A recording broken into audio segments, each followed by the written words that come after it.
Hi, my name is Barry Sterling Mitchell. I produce the Sterling Net Point Power Rankings and the Bias Plus Report.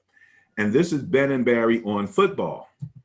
Hello out there. My name is Ben Dickerson. I'm the co-host of the show. As you can see, I'm proudly wearing my New York Football Giants hat after our big win last week, and I'm looking for another one tomorrow night.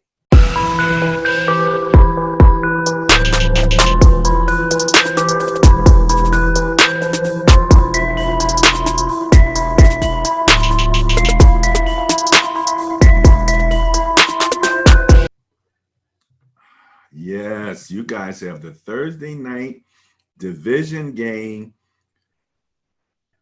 Are you coming to Philly in this game? We'll have to take a look. The Giants at you. Yeah. Coming up. Oh, you know something? I saw the one guy, I think it was one of your coaches. He said he has family in Philadelphia and they're already buying batteries. That's funny. He's like, funny. I might wear a helmet. That's funny. And there was a big brawl. I saw on YouTube, there was a big brawl. Well, it wasn't a big brawl because there weren't that many people there, but like 3 Eagle fans jumped a Ravens dude and beat the crap out of him. So sad, you know. Yeah, well, you know, even COVID can't stop Eagles fans. Really? Nothing can stop them guys, man. All right. Well, last week was a crazy week. Matter of fact, I need to recalculate because at one point I'm looking at my win-loss or the Bias Plus report to see how many we got right. And man, I think I was close to 500, which, you know, we're normally well beyond that. But that was before the 2 Monday night games, which came out right. So let's take a look back at week 6, and you gotta go through that and let us know kind of what happened last week. And that it was a very eventful and tumultuous week of football with some records being broken. And I'm sure you'll talk about Derrick Henry at length, but he has made his stamp as a running back in the NFL as far as I'm concerned. So turning it over to you, sir, for the review of week 6. Okay, review of week 6. Okay. We'll talk about that when we get done. So first up, we had the Bears going to the Panthers. They went on down to Carolina. Bias had the Panthers. I had the Panthers. We both took an L on that one. Big time Bears came in, won 23-16. The Bears now 5-1. And you don't look at the Bears as being a powerhouse. In fact, there really wasn't much to see in this game except for the fact that Nick Foles passed for 1 touchdown. He rushed for a touchdown, and he has, in fact, thrown 1 touchdown and 1 interception in each of their last 3 games, which he did again this past Sunday.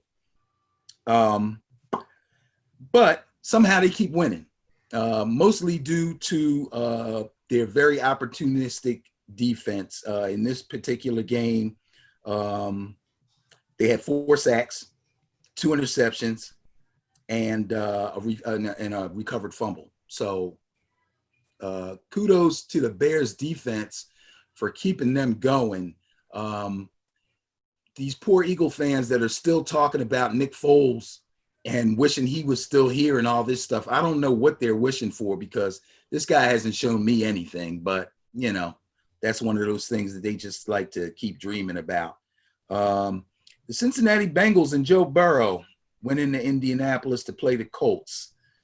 I had the Colts. The Bias had the Colts. The Colts won 31-27. This was a pretty good game for part of the game. In other words, Phillip Rivers had his best day as a Colt. He went 29-44, a big 371 yards, 3 touchdown passes. He only threw 1 interception. Now, although Joe Burrow came out hot and guided the Bengals to 3 scoring drives against the normally tough Colts defense, he wasn't able to actually throw a touchdown pass. And in the second half, the Colts defense finally woke up, clamped down on the Bengals, and Rivers came roaring back. So most of Rivers' action was in the second half. Most of Burrow was in the first half. And that on top of the fact that the Colts defense, which is really a good defense, and I think when we do the power rankings, we'll see that they're ranked pretty high. But for some reason, Cincinnati was giving them problems. I don't know what was going on. Maybe we can figure it out when we talk about the power rankings.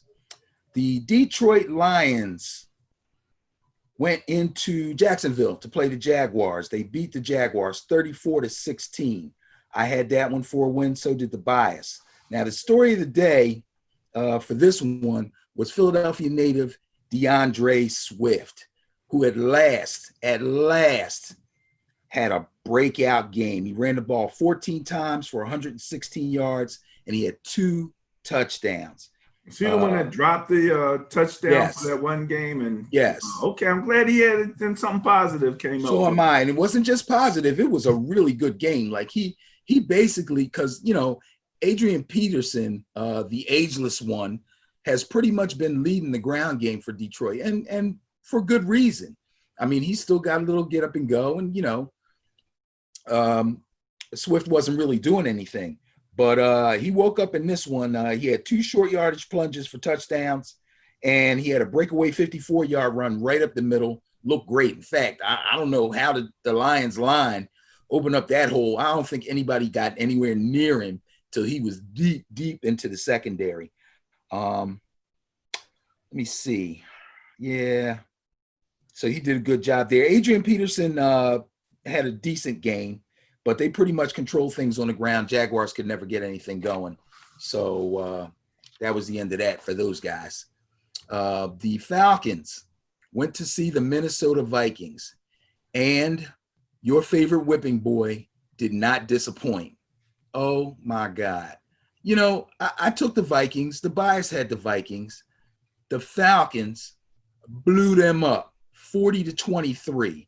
Matt Ryan, 30 of 40, 371 yards, and 4 touchdown passes. The Falcons didn't do much on the ground, but they really didn't have to. Calvin Ridley caught 6 balls, 61 yards, and a touchdown. Julio Jones, 10 targets, caught 8 balls, 137 yards, 2 touchdowns. Number 3 wide receiver, Russell Gage, caught 4 out of 4 for 65 yards. And even Hayden Hurst, the tight end, who was the number 2 tight end for the Ravens last year, and I've been waiting for this guy to wake up and do something. He caught 4 balls for 57 yards, and he scored a touchdown too. So they went to work through the air, which is what the Falcons do. And the Minnesota defense had nothing for them. Absolutely nothing. I'm not even going to speak on what's his name? Kirk Cousins. Oh, yeah. Forget about it, man. Forget about it. So wait, you've been one of his defenders as I've become. Well, if you remember, let's keep it straight now. Okay. What I was defending him for was what he did when he was with the Washington team, how he bet on himself, he made the best of it, and he worked out a really great contract. I said, the guy's not terrible, and now he's on a team with some weapons, and he should be able to do some things.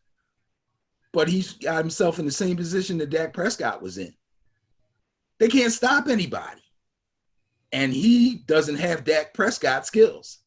So, you know, but kudos to the Falcons defense, who pretty much shut down the run because Dalvin Cook is out, and Alexander Madison, who was probably the number 1 waiver wire pickup last week because of their strong running game with Dalvin Cook.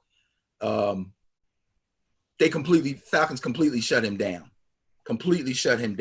And I got to give kudos to interim head coach Raheem Morris, who challenged the team. There were some reports on TV about some things that he said to some of the players that were a little bit harsh, but then the players admitted, yeah, but he was right. You know what I mean? And he challenged them to go 1 week at a time, 1 game at a time.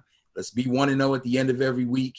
And the boys stepped up for him. So kudos to my man, Raheem Morris. Absolutely. Kudos. You win your game like that, and, you know, with a team that's been struggling like that. And when you look back and you say, what's the biggest difference or what changed on the team? That's the biggest change right there. That's So, right. Absolutely. hopefully he'll be able to keep that up. Okay, go ahead. Yep. Okay, so now the Washington football team went up to MetLife to play the Giants. Giants were winless. They needed one really bad. I wore my hat last week. I hoped maybe it would give them a little bit of luck, and things seemed to work out for me. So let me make one thing perfectly clear first. The Giants defense as a whole has been playing pretty well. They've been pretty solid. Solid against the run, not great. Solid against the pass. In fact, I even used them in fantasy for a couple of weeks, and they got me good points. Okay, they've been getting sacks. They've been getting picks. So they've been playing well.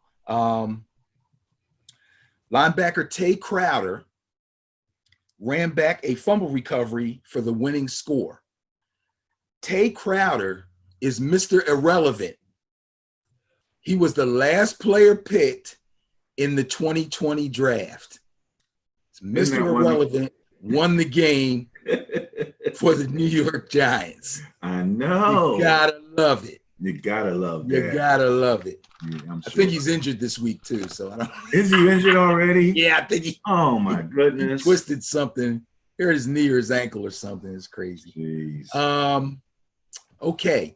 Now, Philadelphia fans, the Ravens came to town. I thought this one was going to be a no-brainer. It really wasn't. The Eagles kind of made a little run at them at the end, but their usual faux pas did them in. It was pretty much the Lamar Jackson show all day. Even with another weak showing in the passing department, Lamar dazzled the Eagles defense with multiple run option plays, real deft ball handling skills. He had them on their heels all day. He ran the ball 9 times for 108 yards. And it's good that he did, because the other 3 running backs combined only totaled 74 yards and a touchdown. So, good thing Lamar's legs are fine, but there's something wrong with his accuracy. I don't know what it is. I was praising him about the big jump that he made in the passing game between the season before and the season after, and I thought he would carry that over into this season, but something's not quite right. So it's going to be on the coaching staff to tweak that, see what they can do for him. I don't know. It's kind of crazy. Yeah, we talked about that when he played the Chiefs, and I remember his passing, he seemed to be leaning on that run a bit much. They even question the little sidearm thing, which he says, guys are doing that now. So, that it's almost like Mahomes now has once he's done it, it gives a license for everybody else to ill. Well, Lamar's been doing that since Louisville, so that's not a big deal. It's just that when you're not playing well, people ask you questions about stuff. When you're playing well, then they go, "Oh, look at that sidearm pass. It was great." You know what I mean? So I don't pay too much attention to that. My thing is, they need to be able to get the ball downfield. Anytime their running game gets stifled or they fall behind, he has to be able to bring them back through the air. I don't care if it's short, intermediate, deep. He's got to be able to push the ball down the field through the air somewhere along the line, and he seems to be struggling with that. So, that's something he's going to have to work out. Cleveland Browns went into Pittsburgh to play the Steelers. I had the Steelers. The bias had the Steelers. And not a whole lot to talk about this one. Steelers won 38-7. It was a big day for James Conner. Roethlisberger didn't have to do much. James Conner had 101 yards on 20 carries. Again, a number 1 running back should get 18 to 25 carries per game.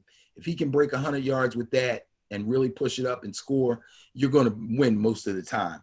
And that's pretty much what happened. Chase Claypool, the rookie wide receiver, scored another touchdown on a bomb. And the Steelers defense shut down the Browns' vaunted running game. Now, true, Chubb is hurt, but Kareem Hunt, people were expecting big things from him. Steelers shut him down.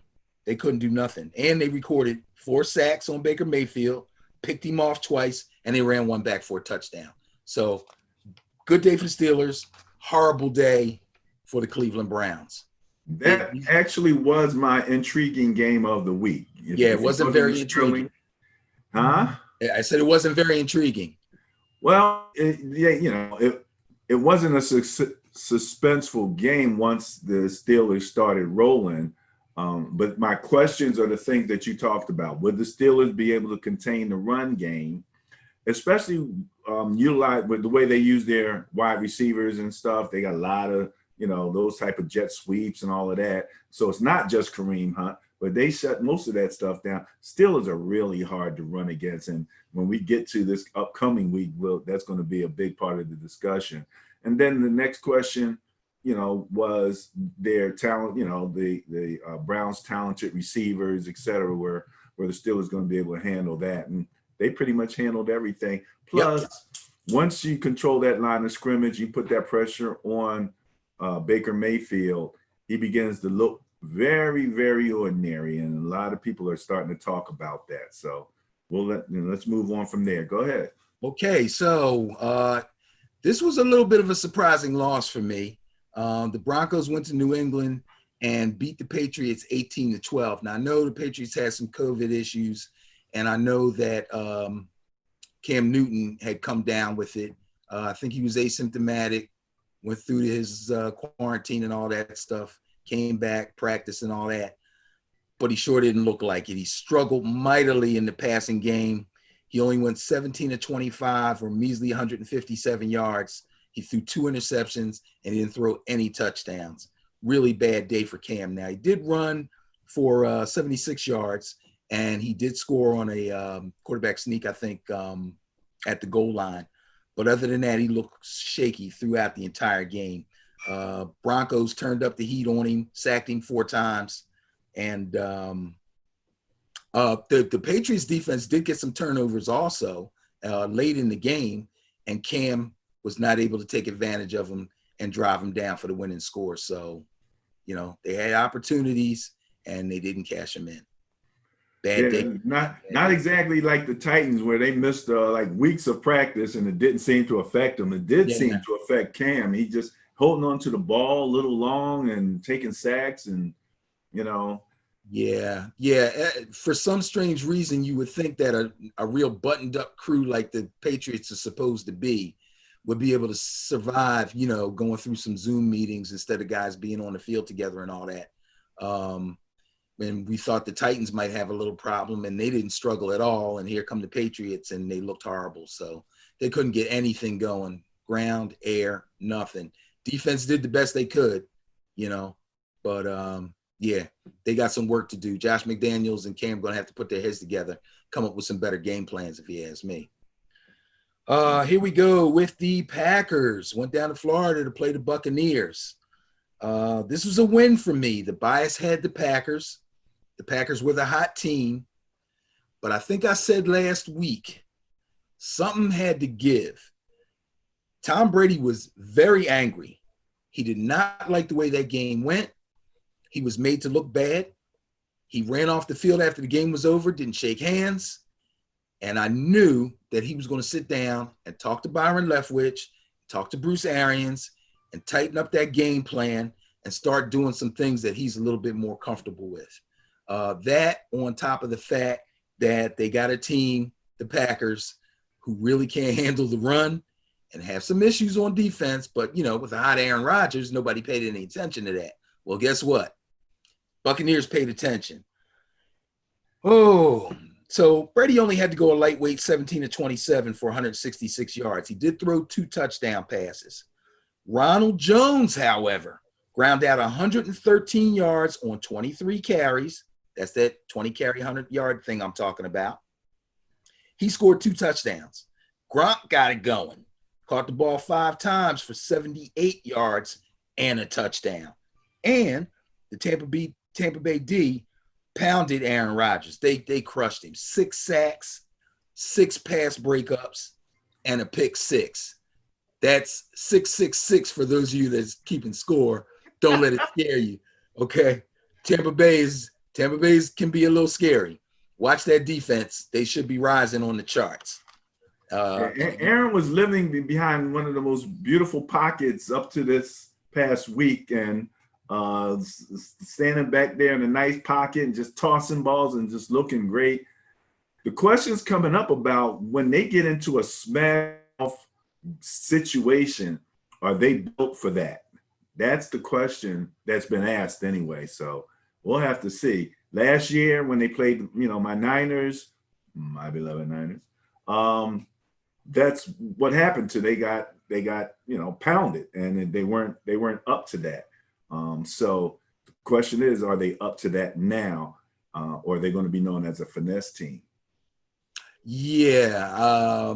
And it's funny because they can pound the rock. I mean, Aaron Jones is having a great season, but when you come up against a team that loads up against the run and really challenges you, and then you realize that if they double Devontae Adams, the other guys can't really get open, then you got problems. When Aaron Jones is running free and Rodgers can throw the ball at will when he feels like it, and they can mix it up and throw on first down and do anything they want, yeah, it's all good then. But once that run starts to have a little trouble, not to mention, if you can't stop Tampa Bay's run game, Tom Brady will hold the clock. He'll run the clock on you. I mean, they had time-consuming drives that just kept the Packers off the field, Packers offense off the field. So that didn't help them either. So yeah, ask the Chiefs what it's like to give Tom Brady the ball. Right, absolutely. They know. For sure. Okay. So this one surprised me too. The Rams went to San Francisco, nice little bus ride, I guess, to play your beloved 49ers. I took an L on this one. So did the bias. The Niners 24-16, huh? I know. We took the L this one. Yeah, right. I'm like, what the heck is going on? Now, I'll tell you, after the way Garoppolo looked the week before, I didn't think he was going to come right back. I mean, he looked less than 100%, obviously, last week. He looked scared to death to me. He's throwing off of one foot, throwing off his back foot, got benched, but he came out firing in this one. He went 14-16 for a total of 193 yards, but he threw all three of his touchdown passes in the first half. So the Niners led throughout the game. The defense was fairly stout. Jared Goff couldn't get anything going. That's the end of that. Yeah, a lot of the passes were short behind the line of scrimmage. He was getting the ball out faster than what Aaron Donald could get to him. Right, and which is so important, man. Absolutely. Just get that ball out your hand before that monster gets his hands on you. So, and I think that 1 week, his leg felt a little bit better. He was able to put some weight on it and drive a little bit more, but the game plan facilitated his ability to work through that leg, Yes, so absolutely. not having to but sit back and pocket. He did look far more comfortable throwing the ball. You're right. He was able to drive the ball downfield, even though he wasn't throwing really long. He had some really nice intermediate balls to Kendrick Bourne, and I think Ayuk had a couple catches. So, he'll only get better from here on out. I expect the Niners to kind of get going again. This one surprised me too, and some people say, well, why are you surprised? But the Chiefs went to Buffalo to play the Bills. Now, I thought the Chiefs would be vulnerable after they lost to the Raiders the week before. I thought the Bills would be primed to rebound after getting embarrassed by the Titans. You took the Bills? I took the Bills. The bias took the Chiefs. I took the L. It was the exact opposite of what I predicted. The exact opposite. Mahomes, it was a real rainy day. There's a lot of rain. Mahomes got off to a really slow start, and but he got it going after his first drive. First drive was a little shaky. Then he got it going. So he went 21-26, very efficient, 225 yards. He threw 2 touchdown passes. Meanwhile, Clyde Edwards-Helaire stopped the crap out of the Bills defense with 26 carries for 161 yards. And that was his best rushing performance of the season. Last but not least, Cardinals went into AT&T Stadium and did the damn thing to the Cowboys. Nothing really much to talk about with the Cowboys. They their defense is really, really bad. Basically the Kyler Murray show all day. 9 of 24, 188 yards, threw 2 touchdown passes, ran 10 times for 74 yards and another score. And that's all she wrote for the Cowboys. They're a mess. And I don't believe Andy Dalton is the answer. They need answers on defense. They can't stop a soul. We'll talk about where they come up in the next segment. Their defense, yeah, absolutely. Historically bad from one of the reports that I've heard in terms of the number of points given up. So absolutely. And the Cardinals are looking competitive. I'm going to just say it that way at this particular point. I was interested to see what they were going to do with Kyler Murray scooting around the place, and he got his little scoot on. But that young man has an arm, man. You can, that baseball background, he might be small in stature, but he's so quick, and we always differentiate between speed and quickness. You want both of them. But he is so quick that once he decides to run, most bigger guys really struggle to get their hands on him. So that was very interesting, and it really helped push them in terms of their rankings. So we'll talk about that in the next segment. So, all right.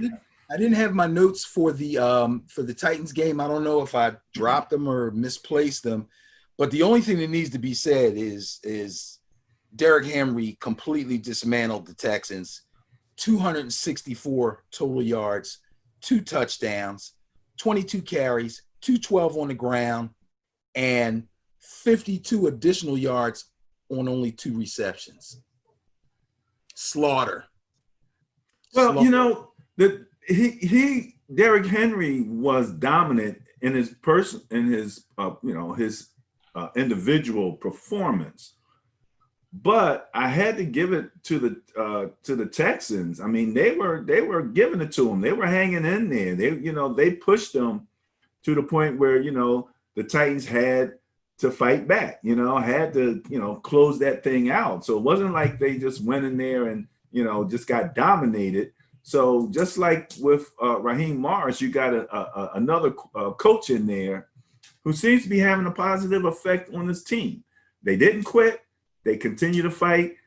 And the precious moment came in overtime when Deshaun Watson, when they did the coin flip. Yeah. As soon as he lost the toss, he's like, oh no. Hey, you knew, I knew, and he knew exactly what's going to happen. Derrick Henry left, Derrick Henry right, Derrick Henry up the middle. Derrick Henry in the Wildcat at the goal line. Yeah, we're going to give him to you any way we can. And I mean, he crashed like 2 or 3 people over the end zone to complete that touchdown and win the game. So, and it is amazing his breakaway speed at his size. And a lot of times he doesn't look like he's running that fast. It's not like, in track, they talk about turnover, and it doesn't look like he has that turnover, but you see defensive backs, and he's leaving them. It's like he's spreading that distance out. It's an amazing thing to see for a guy that size, much less the guys who make the business decisions to kind of make the half-hearted tackle attempt at him. I'll use another track term on some of the runs that I've seen where D-backs have been chasing him, and they look like they're gaining on him, and they look like they got that turnover, and that they are ultimately faster than he is, and they'll catch him, but they don't. He doesn't decelerate. This guy has really worked on his game. He's faster now, I would guess. I don't know 100%. I'm not sure. But I believe that he is faster now than he was in college. I really do. I think when he came into the league, he was really disappointed with how he played.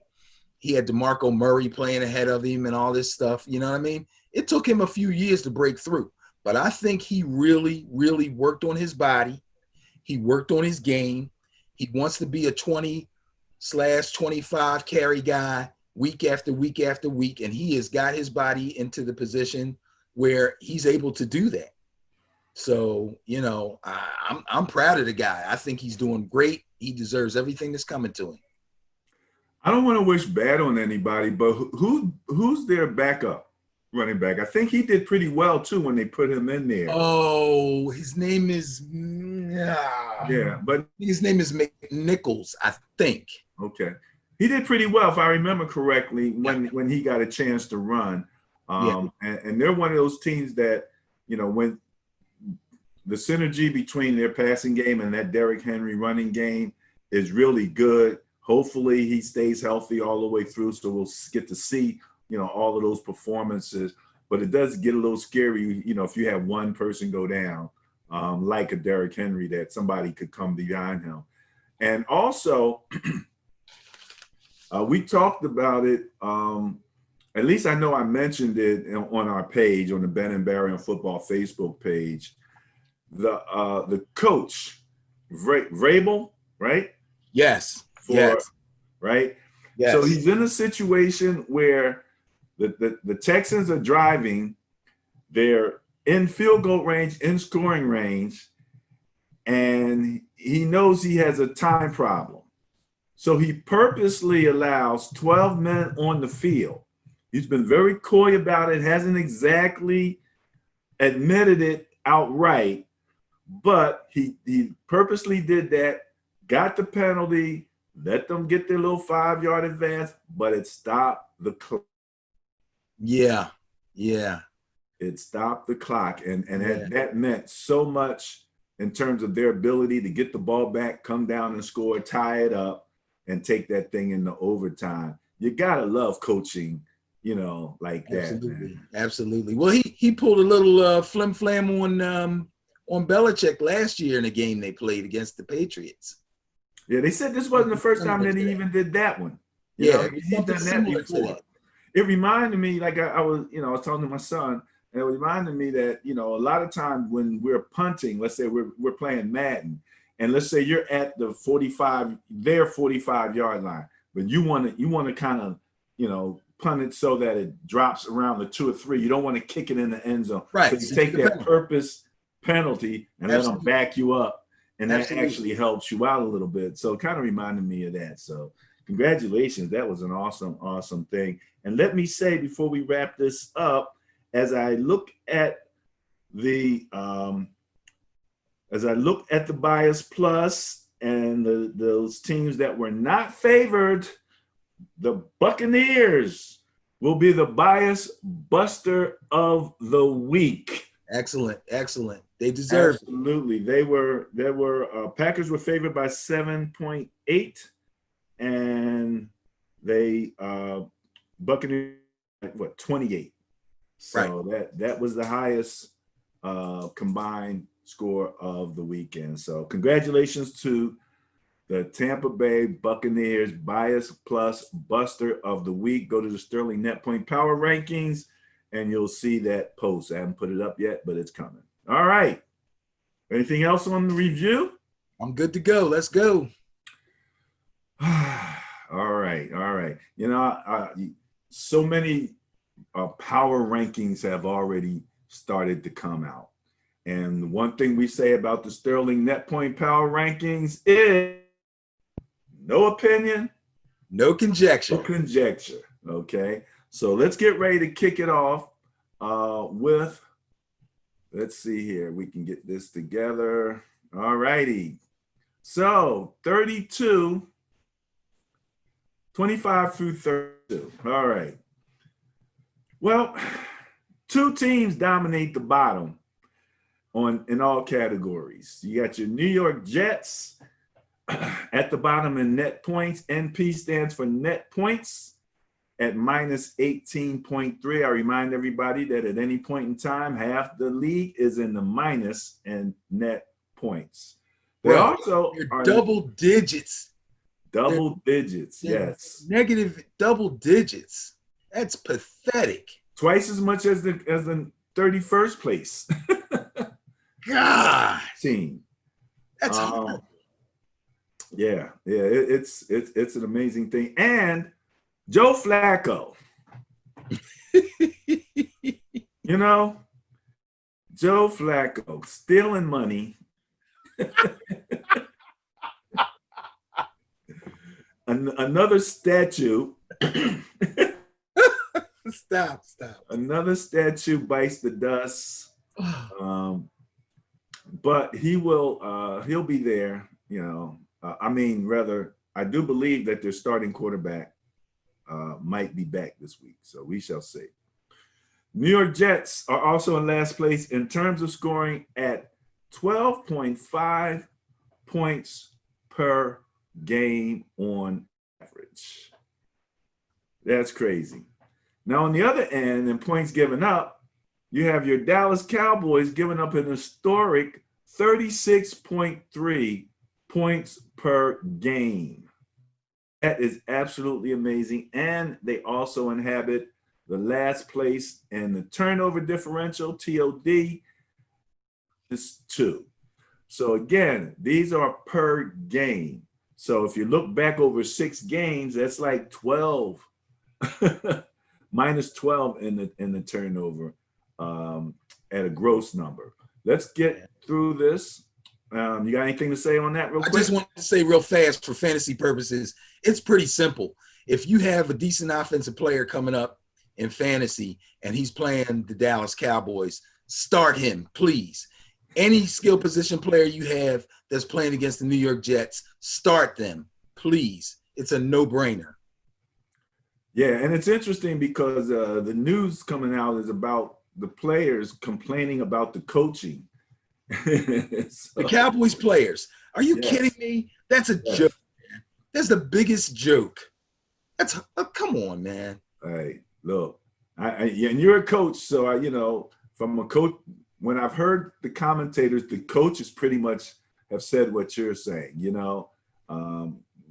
Play the defense that they call. Most of those defenses are pretty standard. If you got a 3 deep zone, you know where you're supposed to be. Be there. And so what can I tell you? All right, let's run down 25 through 32. Philadelphia, Houston, Minnesota, Dallas, New York Giants, the Washington team, and Jacksonville inhabit those the bottom 8, ranging from a minus 5.7 for the Eagles, 6.2, 7.5, 8.5, 9.3, and the Jets doubling all of that up. The New England Patriots are in 25th place in terms of scoring, pretty close to the Cincinnati Bengals and the Chicago Bears. A little surprised that the Bears are that low, but here you go. And at about 21 points, Jacksonville and Denver at about 20, Washington team at 18, and the Giants at 16.8. So you know what you guys have to do. Your defense is pretty perky there. You just got to get some points on the board in order to get your rankings up a little bit. All right. Points against, we're talking defense. We have 1, 2, 3, 4, 5 teams that are giving up 30-point-something points from the 25th down to the 29th place. Jacksonville, the Houston Texans, the Raiders, the Falcons, and the Jets. Cleveland giving up 31 points per game. Minnesota giving up 32, and Dallas, again, as we said, 36. In terms of turnover differential, you've got pretty much just a little under 1, about a half a turnover per game for the Houston and Jacksonville at 25th and 26th. 0.6 and 0.8 for the Chargers and the Raiders. Denver is -1. Philly minus 1.2, tied with Minnesota at minus 1.2, and Dallas holding on to that last place. Before we move on, any comments? Real quick, in reference to Chicago, I think I said in the last segment that I don't know how they're doing it, smoke and mirrors, I don't know, but it's mostly on the defensive end. They're 5-1. They're not scoring a lot of points. They're just winning games. I can't be mad at them.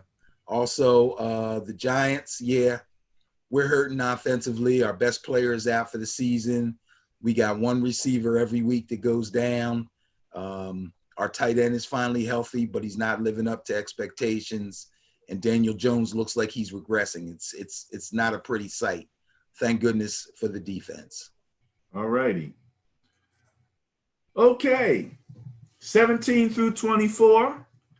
We have the Panthers at minus 0.5. Then we have Denver, Detroit, Buffalo all at -2. The Chargers at -3, Atlanta minus 3.7, the Cleveland Browns -4, and Bengals at -4.7. So Ohio occupying that 23rd and 24th place. In terms of scoring, Buffalo in 17th place, scoring 26 points. We have Minnesota and the LA Rams at a little over 25. We have San Fran and Houston at a little over 24. Philly coming in at 23. Carolina at 23, and the Chargers at 22.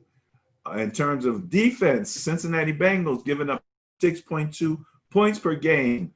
Washington and Seattle both giving up 27. And we're going to talk a little more about some of these names that we're seeing down in this area, like Green Bay giving up 27.8, like Buffalo giving up 28. You know, Detroit, I can understand. Philly, I can understand. New Orleans giving up 30 points a game. Woo, that ain't not good. That ain't good. Okay, and turnover differential, Arizona, New England at a balance 0. Cincinnati, San Fran Rams at 0.2. Buffalo, Washington, and your Giants at 0.3 in terms of turnover differential. Can't be too mad at those at that. That's pretty close to, even, but you want to be on the positive side for that. Anything before we move on to? There's a couple of these teams net point wise that could make the jump into the positive anytime, well, actually when I look at them, yeah, there's a couple. Between 17 and 24, there's probably 2 overall. The window is closing on Drew Brees getting another Super Bowl. If they're going to give up 30 points a game, even with him getting Michael Thomas back this year, I don't think that's going to work out too well for him. And I guess you got something to say about Green Bay. I really don't. I have to see how they're going to right the ship here because I'm a little surprised. And Seattle's a little low in points against, but they've been low in points against all season. It's the Russell Wilson show. That's it. That's all I got to say. Like he can't. He's on another level right now. Yeah, he's Mr. Comeback for sure. He doesn't rattle. He doesn't quit. And he's going to have to continue to do this unless their defense starts to put together. To the next group. Now we're talking about 9 through 16. All right, so net points. There you go with Seattle at 6.8, the Rams 6.3. Again, you got that. Those are division competitors right there. Green Bay at 4.6, San Fran, another division competitor. To the Seattle Seahawks and the LA Rams at a net points of +3. At least they're all in the positive, +2. And New Orleans at 0.6, squeaking in to the positive range there. Your Raiders at 0.2 and the New England Patriots at 0.2 net points also. And again, that's on a per game basis. Let's look at the scoring. Look who's 9th in scoring.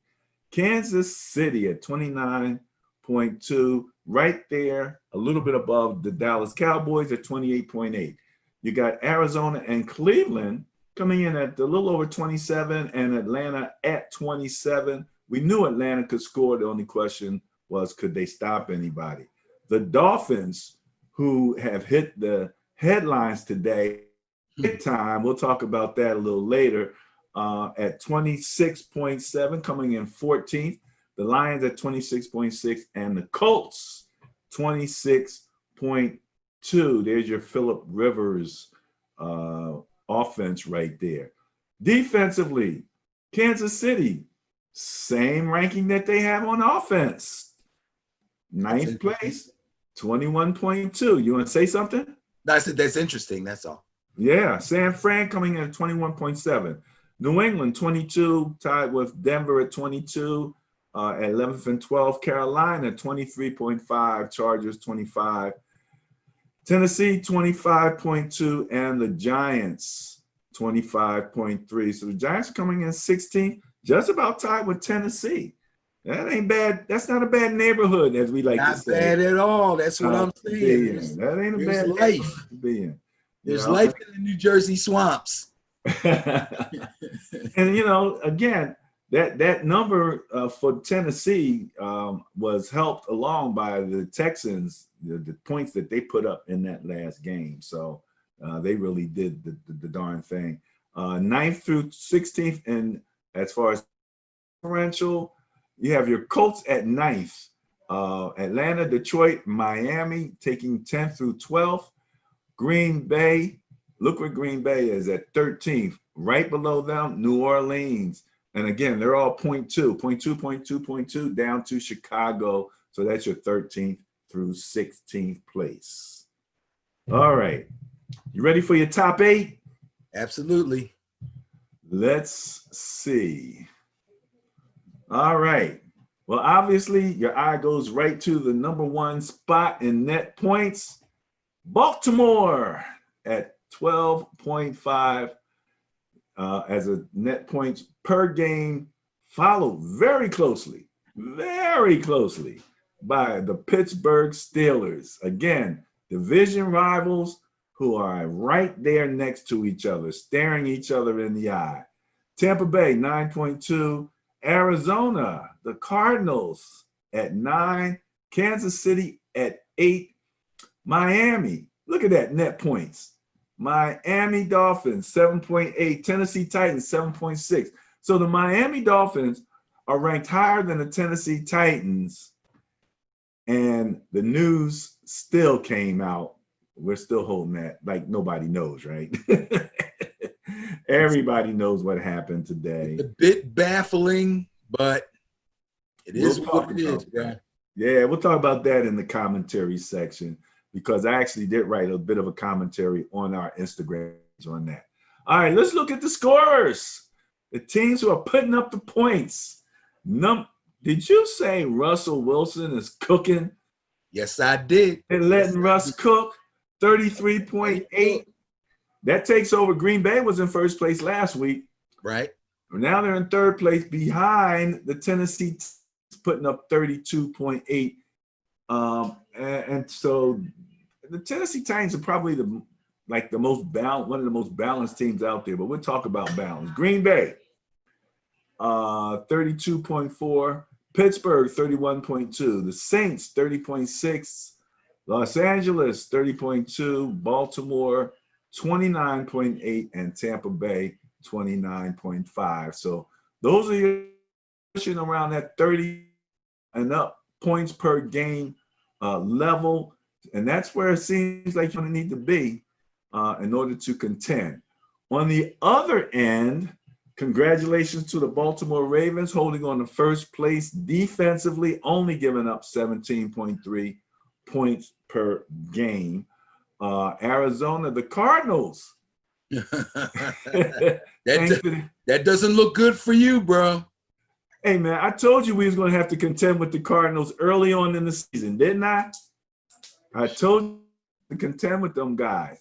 Pittsburgh, 18.8. Giving up. Miami, 18.8, giving up. The Rams, 19. The Colts, 19.2. Chicago, 19.3. And Tampa Bay, 20.3. And then as turnovers are concerned, congratulations to Seattle and Tennessee, tied at 1.2. Baltimore is right there with and Pittsburgh at 1. Just under 1, we have Kansas City, Tampa Bay, Cleveland, and Look who's up in the top 8 in turnover differential. The Jets. So if it's one thing that they're not doing too much of, or they're doing a better job of, it's turnover differential, which means they're taking it away as well as giving it away, but a little bit better on the takeaway.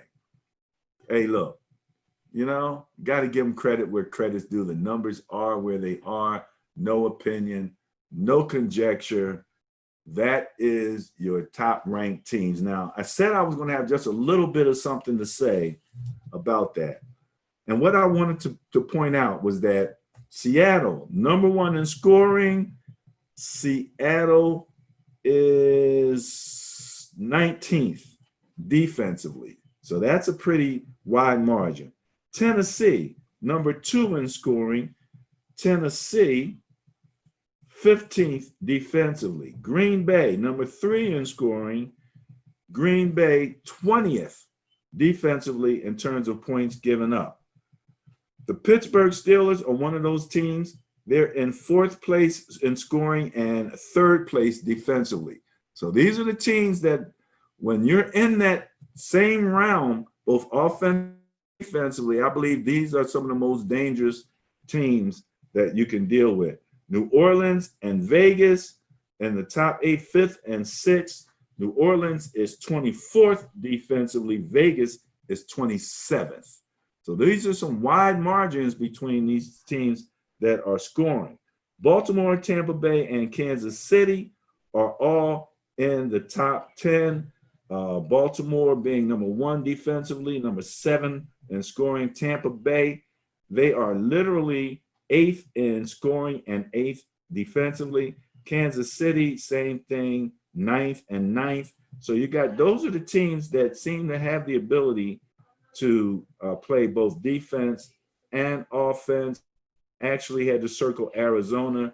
They're 11th offensively, but they came in 2nd in terms of the points given up. So those are what I call the real contenders. Those guys that are scoring and giving up, points, and they're in the lower 2/3 of the defense. Those guys are going to have problems. They're going to have problems, when it comes, especially as they play better teams. So I just wanted to make that point before we move on to the next segment. Any last comments on that? First of all, your top 3 in net points, Baltimore, Pittsburgh, and Tampa Bay are in your top 8 in every category. Hence, that's why they're the top 3 out of everyone. Okay. And like you said, teams like Seattle and the Cardinals, they have a little bit of work to do, but they're close. Right now, their offenses might be carrying them. Well, Arizona's defense actually is doing far better than I thought they would. They got some tough games coming up, so they're going to be tested. But teams like Green Bay and Seattle really are going to have to get their defense together if they're going to make noise late in the season and into the playoffs. Yeah, for real. I mean, that's, the disparity is stunning, and in so many cases, when I'm listening to the media and they're, running on about this team is great, and they're not really mentioning that disparity. We're one of the few shows that we show that on a net basis constantly, and it really points out something that comes around. We saw the Cowboys, for example, early on giving up a lot of points, and we pointed that out early on, and they just kept it up. They never improved. So right, crazy as it is. Okay, so that wraps up the Sterling net point power rankings portion. So, all right, so we're going to move on to the next portion of the show, the Bias Plus reports. And let me mention, Ben, I initially told the name of my page, my blog, the Sterling Net Point Power Rankings, but I am going to change it to the Sterling Pro Football Net Point Power Rankings. But I don't know if people really know when they hear that, like, is it a football show? Is it or blog? Is it, So I wanted to make sure that it was perfectly clear that it's all about football. And so now it's the NPFPPR. I hadn't gotten that far, but yeah, you're probably right about that. I was Yeah, just getting ready. I was just getting used to NPPR. I know. Yeah, I know. And S PPR. N. Oh, geez, I forgot the S. Yeah, the Never mind. Sterling. I left the Sterling in there. Who knows? They'll probably drop that at some particular point. That's just an ego thing, and to throw my. No. That's cool. It's yours, bro. It's yours. Keep it there.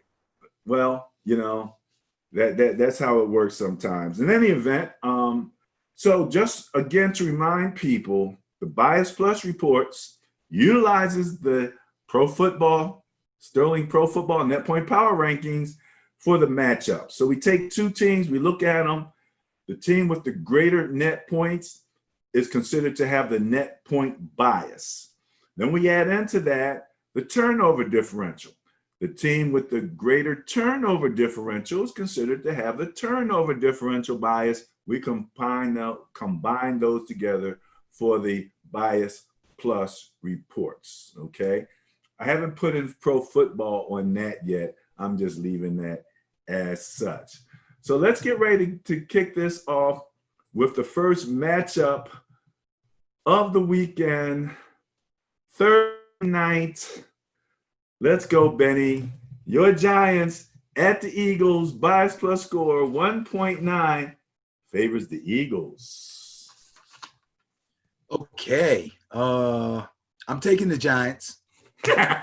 Really? Oh, really? You surprised. I'm taking the Giants. I'm taking the Giants based on their defense.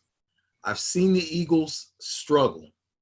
I don't see any reason why they won't continue to struggle.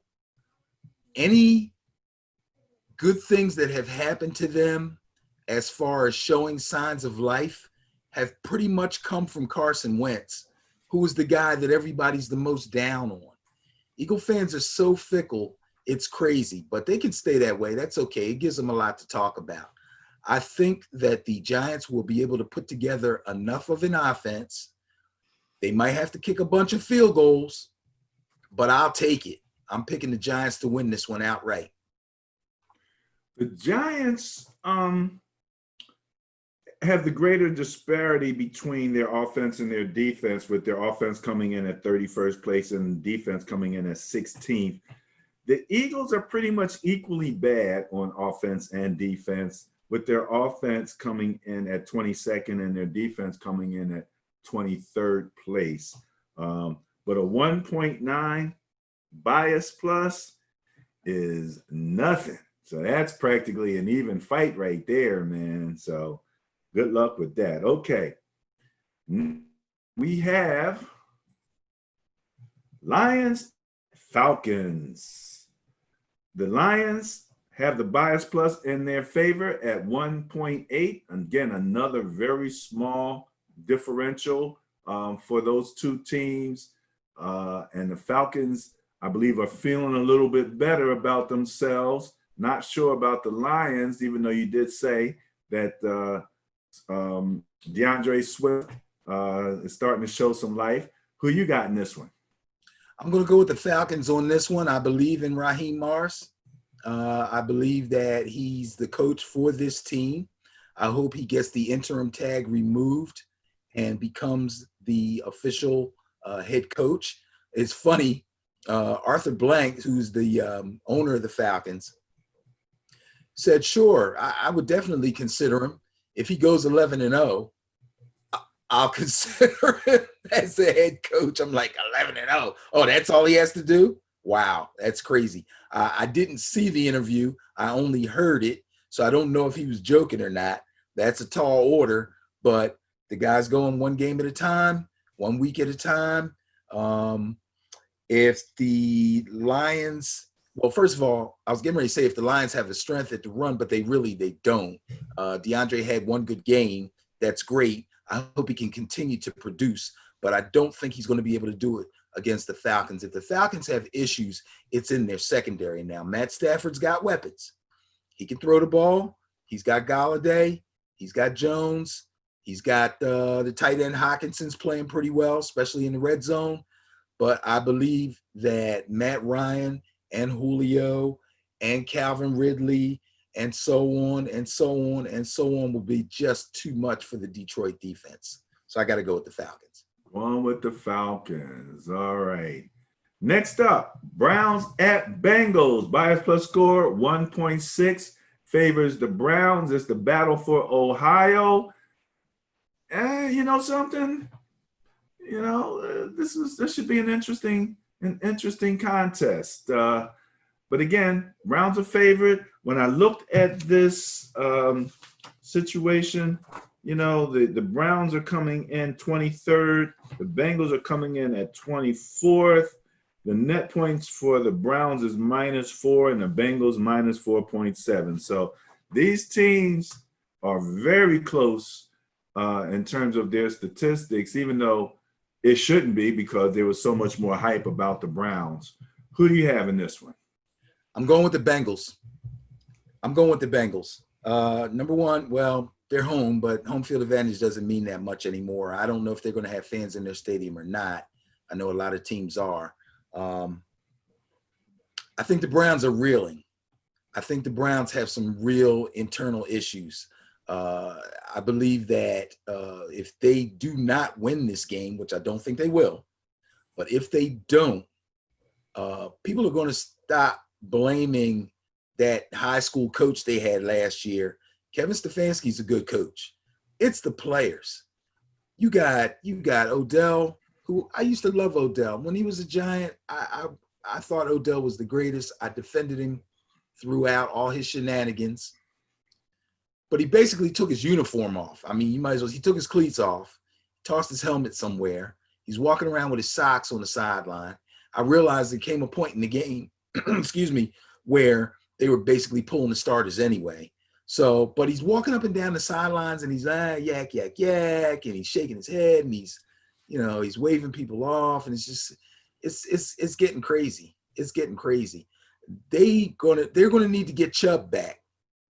I thought Kareem Hunt could carry him on the ground, but I'm not so sure anymore now. In this game, Kareem Hunt may do well.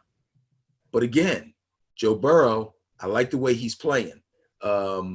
AJ Green's starting to wake up. Tyler Boyd's been playing well.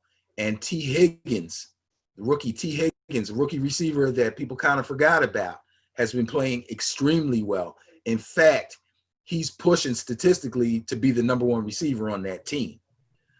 If Joe Mixon can get going, which I think he can, I believe that the Bengals will win this game. This may be a candidate for intriguing game of the week. It could be a shootout, but I'm going Bengals. All right. Now I didn't check it out as an intriguing candidate, but the next one I did. I definitely added this one in because you have the return of Teddy Bridgewater up against his Saints. Bias plus score of 1.1. 1.1. That is the lowest bias plus of the weekend. It is one of my potential intriguing games. It favors the Saints. Who you got? Interesting. So let me just look back for something here real quick. I want to see something here real quick. I'm not moving quickly enough. Well, that's okay. Let me just run through something real quick. Yeah, I noticed, go ahead. Again, the Panthers offense, they're 23rd in offense. They're coming up against a Saints defense, which is ranked 24th. So they're scoring 23 points. The Saints are giving up 30. In terms of the Panthers defense, they're 13th. They're giving up 23.5 points per game. However, the Saints scoring, they're 5th. They're putting up 30.6. So there's your rub right there. Is that Panthers defense going to be able to put the kibosh or keep that score down for the Saints? What do you got? Okay, so you just helped me out with what I was looking for. First of all, the Panthers lost to the Bears, and offense is very challenged, okay, but a good defense. The Saints offense has had some challenges compared to what we've seen from them in the past. But Michael Thomas comes back this week. That's going to be big. That's going to be really big. A disgruntled Michael Thomas. I don't think he's happy yet. Well, I don't know if why are you saying he's disgruntled? He had a fight with another player. He tweeted something to the effect that he felt disrespected. By who? By who? I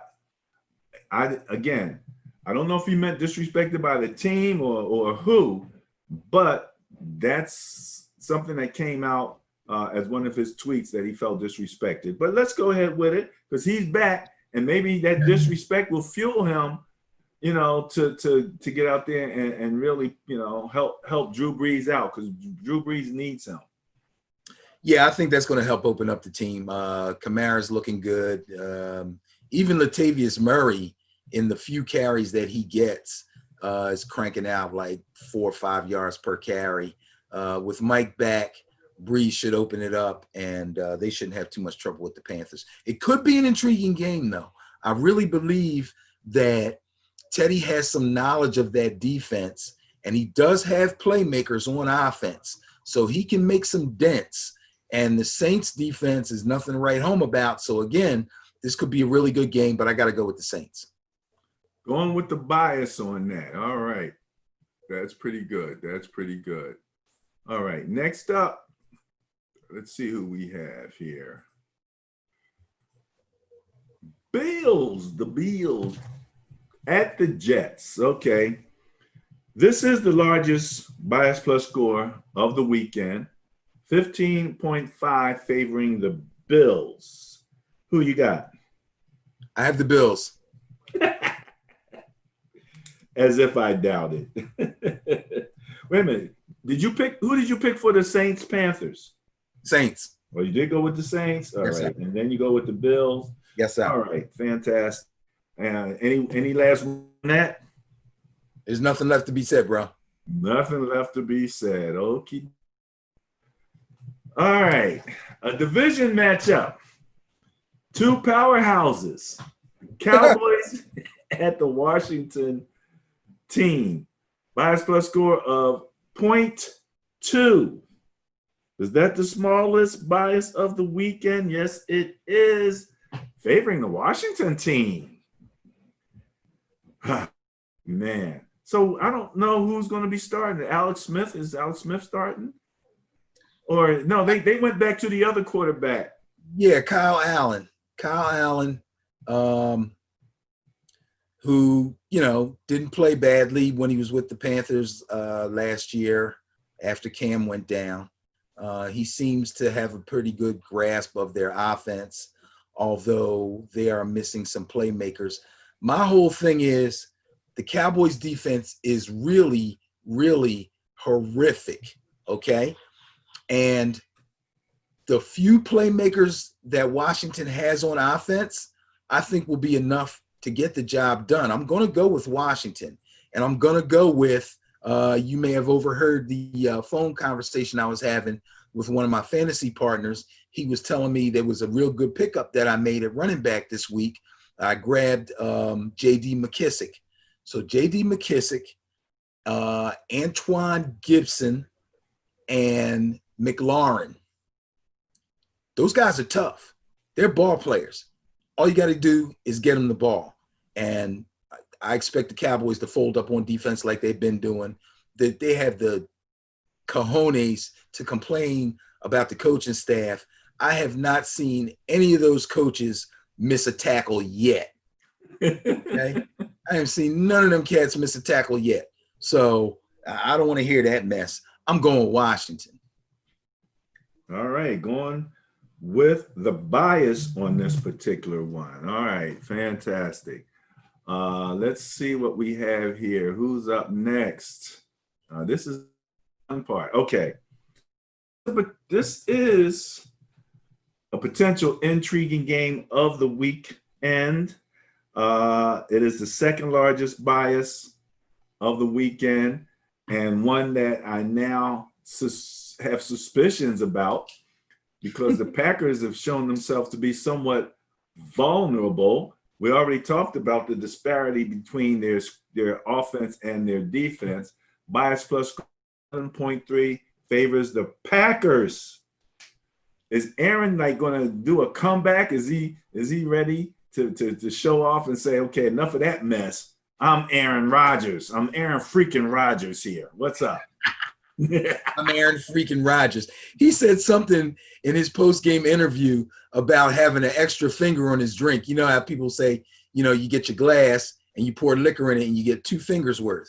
So you put your fingers up against the glass and you pour it up to the second finger. He's talking about 3 fingers this week. So, he's trying to relax and he's trying to be calm about it. Now, I'll tell you this. If this game was last week and they had the record they had before last week's game, I'd take the Packers all day. All right?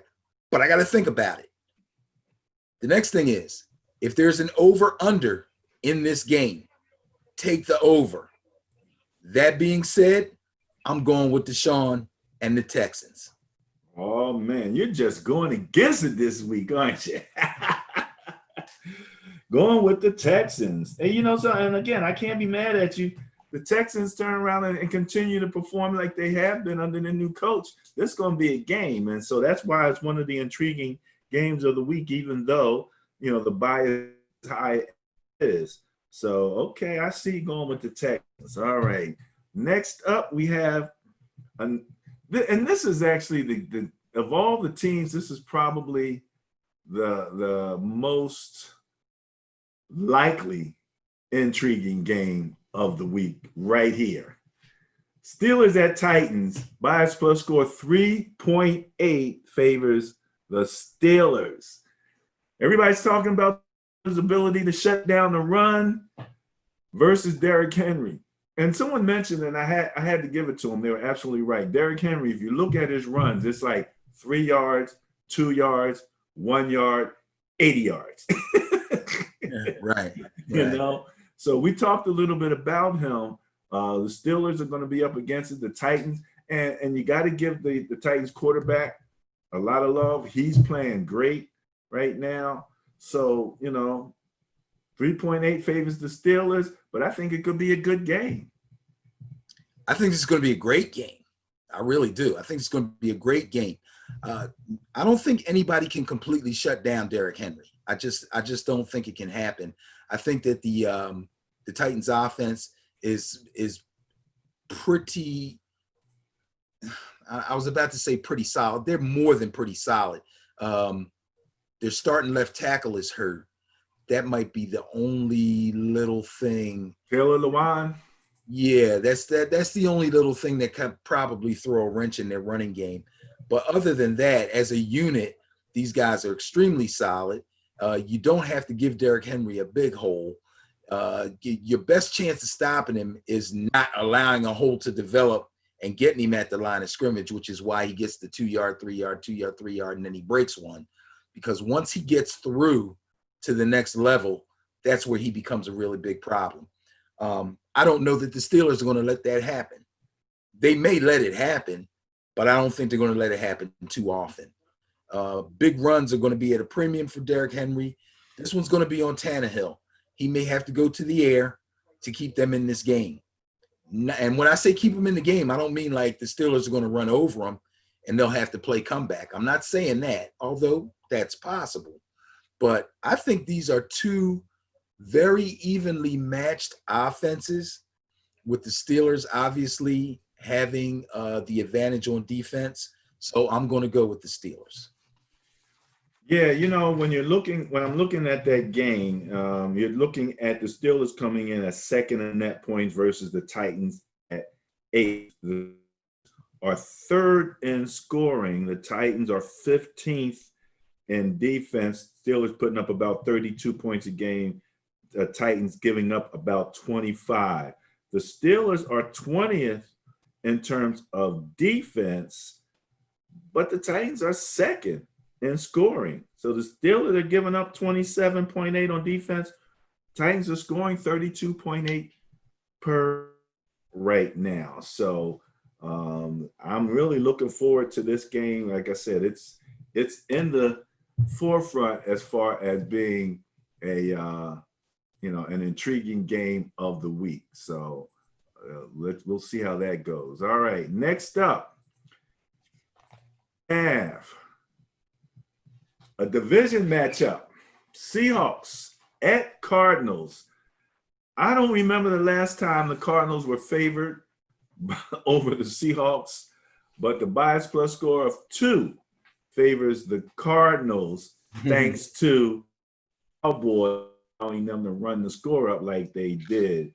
But as we talked about here, the Seahawks, being 20th on defense and the Cardinals ranking 2nd on defense. Second on defense. Seahawks are scoring. So you got 3rd in scoring versus 2nd on defense. 20th for the Seahawks defensively versus 11th.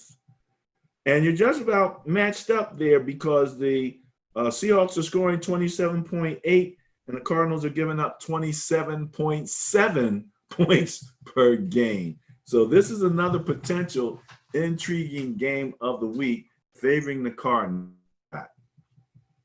Wow, this is a tough one. This one might come down to coaching. This one 2 good coaches.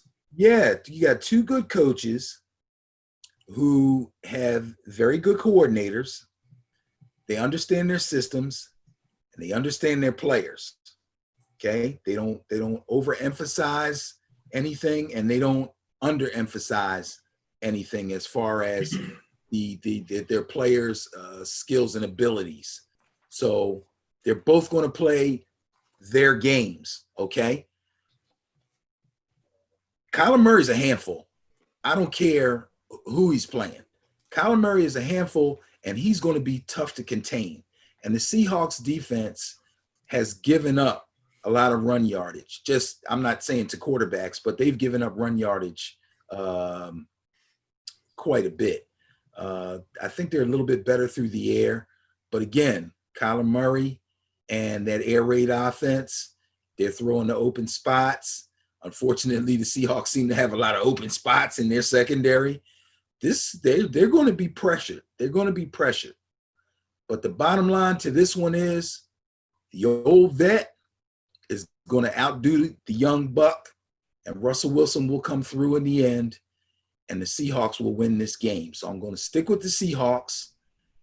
Again, good candidate for intriguing game of the week. Divisional matchup. Niners are sitting back, scoreboard watching, trying to pick up some pointers so they know what's coming up, what they got coming ahead of them. But this one could be a knockdown drag out. And you picked the Steelers on the previous one, right? Yes, I took the Steelers, and I am taking the Seahawks on this one.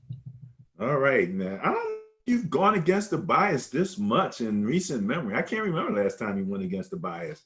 This is almost 50+% of the game. I'm a maverick. Right. You're just going crazy over there. All right. I never pick my team as an intriguing game of the week because it's unfair. I would just take them all the time. But my Niners are playing the Patriots. Part of the intrigue is you got Garoppolo playing his old squad. So I'm sure he'll get a warm hug from the Patriots coach because he's such a warm guy, Belichick. And, bias plus score of 3.0 favors the 49ers. And so the question is Cam going to get his act together? Are my Niners going to be able to put the kibosh on those guys? As I look at this particular game, you've got the 12th ranked net points against the 16th ranked net points. Defensively, we're in the same arena at 10th versus the Patriots 11th. Offensively, we're 20th versus the Patriots 25th.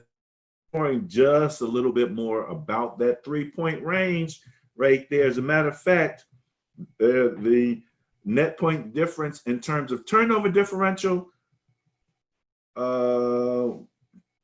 basically was nothing. My Niners are minus -0.2 and the Patriots were 0. So that didn't play much in terms of it. But long story short, Niners are favored by a very small margin. Who you got? Yeah, this is close. This one's really close. All the stats are stacking this up as a pretty even game. Ooh, I might have to actually think about this one for a second now. I gotta hope and I gotta think that Cam's gonna have some sort of a bounce back. I also have to believe that Jimmy G will be inspired to show off in front of Belichick, who I'm sure they both love each other. From what I heard in the past, the whole plan was that Belichick wanted to get rid of Brady or wanted him to retire or whatever so he could keep Jimmy G and just keep the ball rolling up there in New England.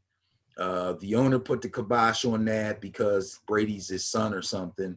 So that didn't work out. And Belichick has never fully forgiven Kraft for that. But Jimmy G's relationship with Josh McDaniel and with Belichick is a good one. And I'm sure that he wants to make them proud as well as lead his team to victory.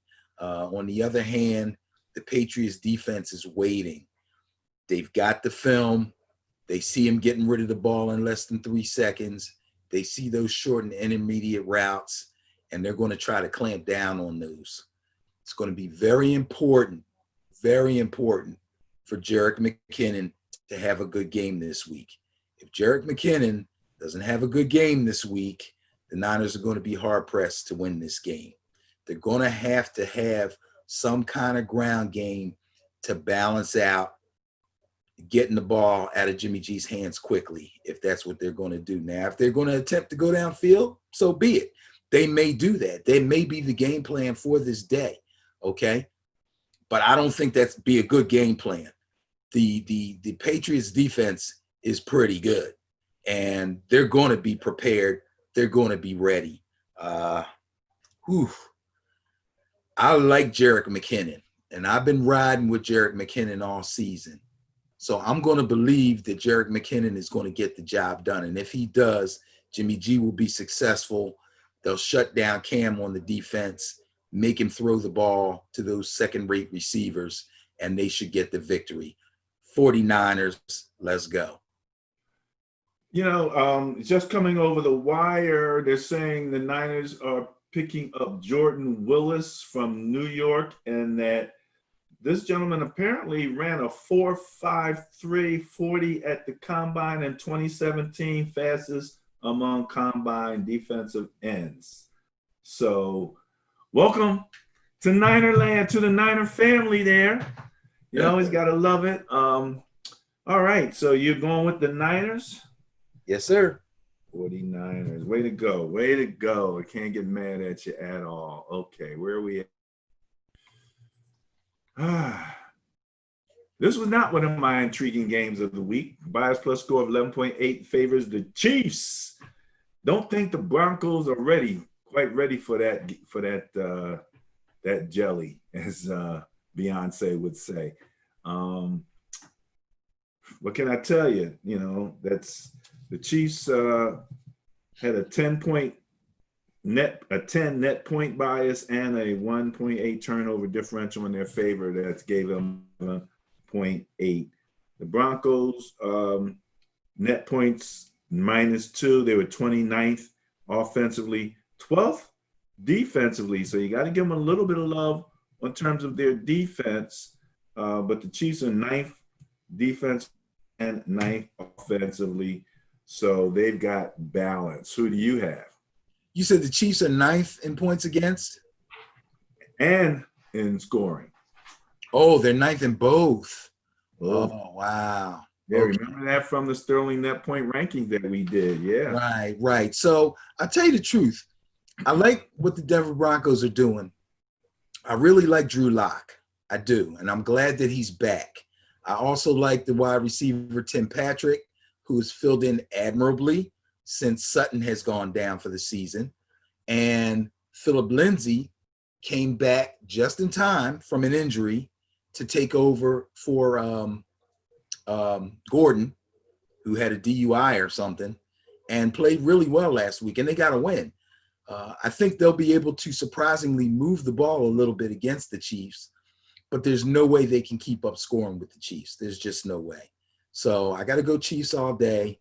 Sorry to make it sound like I was actually thinking about it, because I really wasn't. I just wanted to have something nice to say about the Broncos.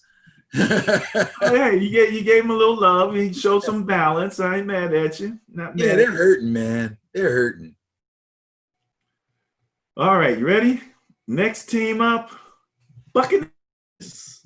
Get their chance to show off against the Raiders. Bias plus score of 10.9, third largest bias plus of the weekend, favoring the Buccaneers. Now, in this particular one, again, Buccaneers ranked third in net points, 15th. I don't know if we need to go further than that, because the Raiders, in terms of scoring, they're actually sixth. The Buccaneers are eighth. They're like the Chiefs, eighth in scoring, eighth on defense, but the Raiders are sixth in scoring, 27th on defense. Ergo, Buccaneers favored. Who do you have? Yeah, that 27 ranking for the Raiders on defense is going to be the bugaboo for them. The Raiders are a dangerous team, as they proved when they beat the Chiefs. They are defensively challenged, but they play hard. You can't make mistakes against them. And they're coming off a bye, so that means they'll be prepared for this game. I'm going to take the Buccaneers because I believe that Tom Brady has been able to influence Byron Leftwich with his play calling. I'm not saying Brady's calling his own plays and all that. Obviously, he has the ability to audible whenever he wants to, but I think he's putting a little bit more into the game plans than probably he was before. I think kind of being new on the team, he was probably trying to fit in and do what they thought would be successful. But he's he's probably got a little bit more hands-on as far as the planning stages are concerned. So I'm going to go with the Buccaneers. I like Brady. I like Jones. He's starting to really run. Gronk's waking up. Too many weapons for the Raiders defense to hold at bay. I like the Raiders offense. Nelson Aguilar's having a really good year. He doesn't have a lot of targets. He doesn't have a lot of catches, but he's making the most of everything. I don't think he's dropped the pass yet this year, which is amazing. And Josh Jacobs obviously is a top running back, but I don't think they'll be able to hang with the Buccaneers. So I'm going to go with Tom and the Bucs. That is your Sunday night game right there. So we'll be able to watch all of the intricate details of that particular game. There are only 3 4 o'clock matchups. So that's the Seattle Cardinals, Niners, Patriots, and Chief Broncos in the 4 p.m. slot. So red zone should be fun when you only have about 3 games rolling at the same time. You really get a chance to see a lot more of these games, and we're big red zone fans. So you're going with the Bucs. All right. Monday night. Oh, and I did have that as a potential intriguing game of the week, so I'll mention that. Bucs and Raiders? Yes. That qualifies. Yeah, I had that. I want to see how well prepared the Raiders are coming off the bye. And I don't think Gruden's got a lot of accolades for coming off the bye and being really prepared for the team that he plays, like Andy Reid does or anything. So this will be a nice test for him. No doubt. Monday night, Bears at Rams. Rams favored at 3.9 bias plus. Ooh, this is a tough one. The Rams haven't been real impressive lately. Wow. I was going to complain about the Rams situation at running back, where they seem to be confused about who their number one back is, and they're not really using all 3. So they don't have a committee, but they act like they want to have a committee.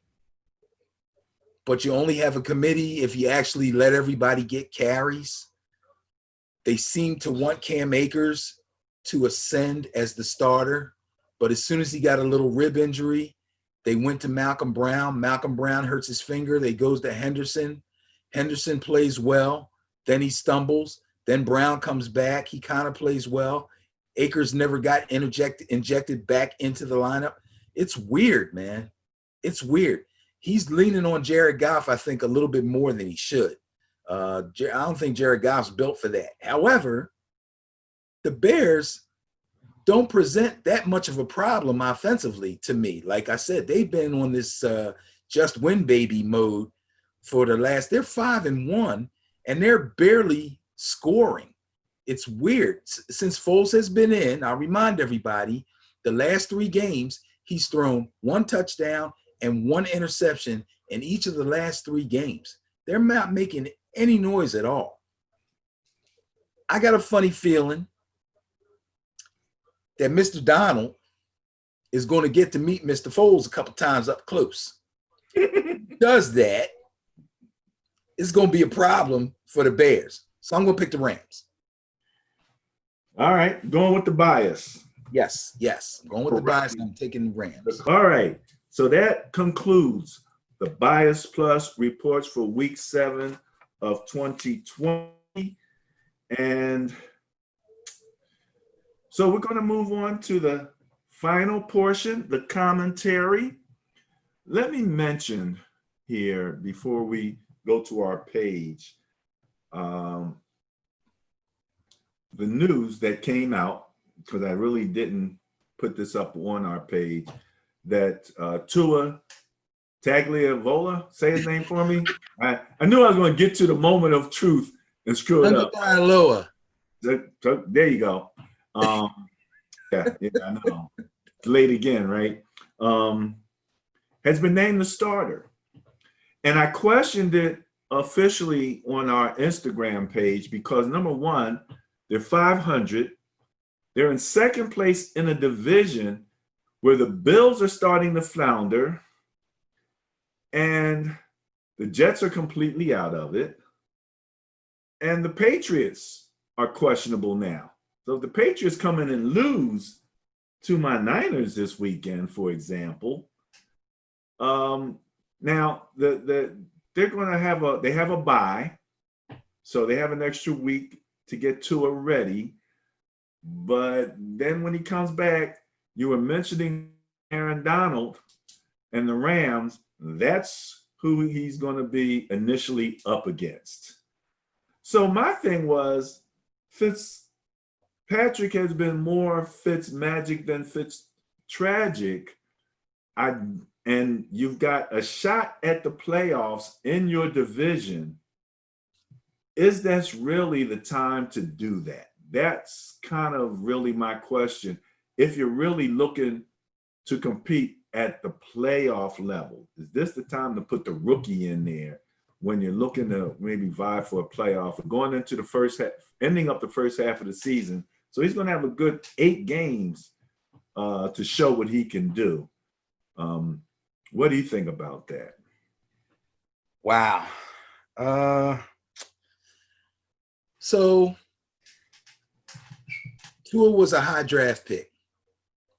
He went to a team that wasn't very good last year. For all intents and purposes, they picked him to be the starter. But they knew they had Fitzpatrick, a guy who's been a placeholder before, and could get them through the beginning of the season until they got Tua acclimated to reading NFL defenses, learning a new playbook, and making sure that his injury was completely healed. I believe that they believe that he is now ready. I believe that he has proved in the classroom and on the practice field that he has a good enough grasp of their offense, that he understands NFL defenses, and that he is completely healed. And they think that they're going to take this bye week, tighten up a few little nuts and bolts, and then throw him out there because that's what the heck they drafted him for.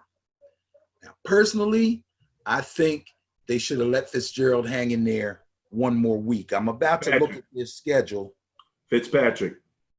Who did I say? Fitzgerald or something? Yeah. Yeah, that figures.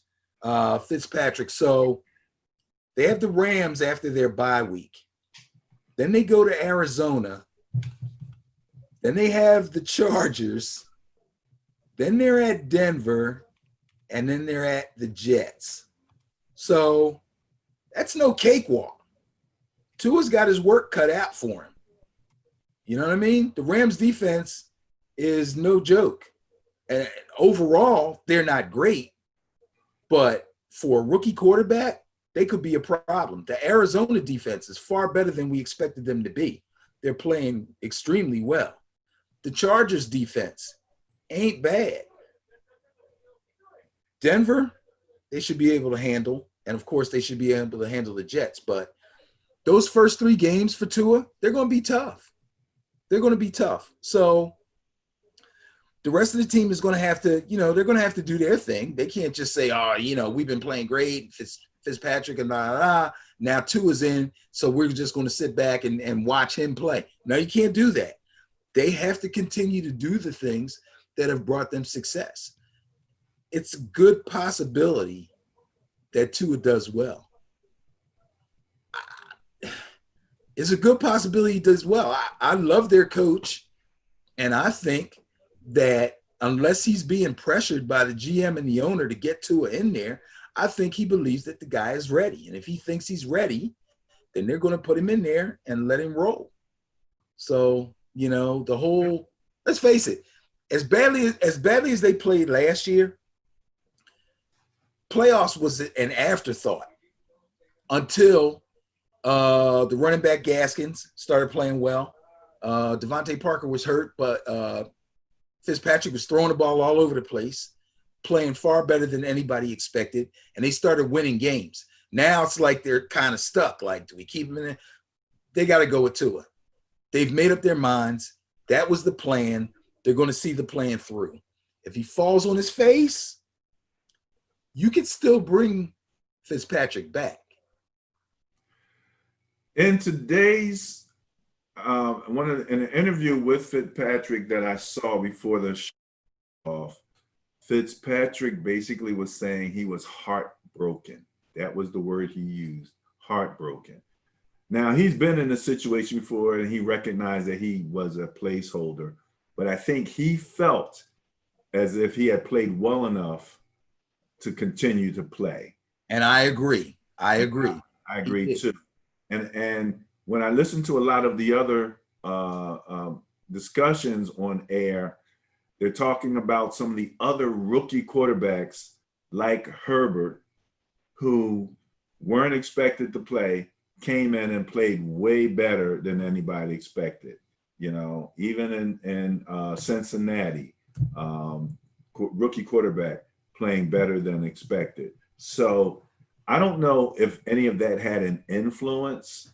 I would hope not, because it was a special situation, and they wanted, and the other quarterbacks didn't have an injury, which was what everybody was trying to make sure that Tua had that much more time to get ready. So that's what they're going to do. It's going to be interesting to follow that up. Okay. Unless you have something else, we move on. I just want you to know this just in.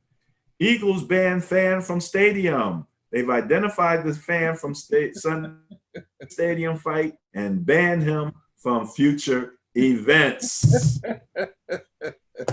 Good stuff. First of all, he should have felt privileged to even get in the stadium. I thought they had like special folks like family and friends and, friends of the players and things like that they let in on a limited basis. So I don't even know how the heck he got in there. Maybe he's a season ticket holder or something. No, I think they did a percentage of fans, but it wasn't enough fans behind while you're doing your dastardly deed. You got nothing but space around you. You had to practically run down 2 or 3 empty rows to get to the guy.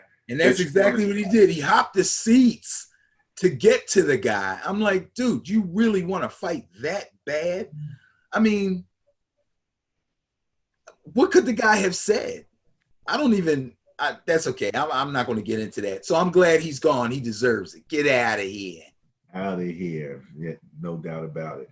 So on our page, we talked about these things actually already. I'm just going to share them to let people know we have a page. So if you wanted to read up on the Mike Vrabel use of the loophole to stop the clock and get the Titans that win, we have that article on our page. Did you have anything you want to say about that?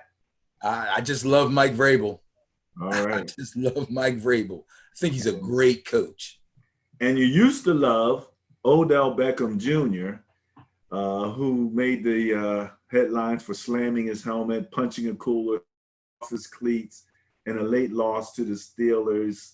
The old OBJ showed up for this particular situation. So in times of trouble, when you're looking for calm influence, that's not where you want to go right there. Absolutely not. Veteran ball player, been through this before, should know better. No doubt he should know better. And he just can't control himself. And I think that's sad. That's sad. All right. I got nothing else. What you got? I got nothing else except go Knowles.